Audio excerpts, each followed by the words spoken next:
Big ബോസിന്റെ sound കേൾക്കാം. ഒരു 2 ദിവസം നിന്ന് കഴിഞ്ഞാൽ വീട്ടിൽ തിരിച്ചെത്തി കഴിഞ്ഞാൽ നമുക്ക് ആ സൗണ്ട് ഇങ്ങനെ ചെവി കേൾക്കും. നമ്മൾ അത് എല്ലാവർക്കും ഉണ്ടോ എന്ന് എനിക്കറിയില്ല, മിക്കവർക്കും ഉണ്ട്.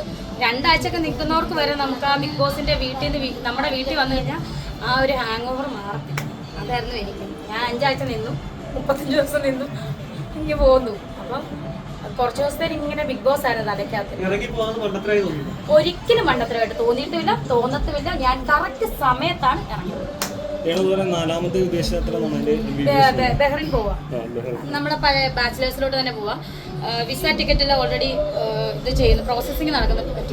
വിസ 7-ാം തീയതി പോവായിരിക്കും. കറക്റ്റ് ഡേറ്റ് എനിക്കറിയത്തില്ല. ടിക്കറ്റ് അയച്ചു തരുമ്പോൾ അറിയാം. 10 ദിവസത്തേക്ക്.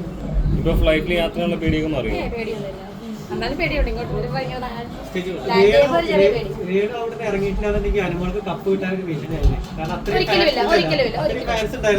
അല്ല, രേണു അവിടെ ഒന്നും കളിക്കാൻ പോയതല്ലെന്നല്ല എല്ലാവരും പറയുന്നത്, ടൂറിന് പോയതാന്നല്ല ഇവിടെ. അപ്പൊ ടൂറിന് പോകുന്നവർക്ക് എന്തായാലും കപ്പ് കിട്ടത്തില്ലല്ലോ.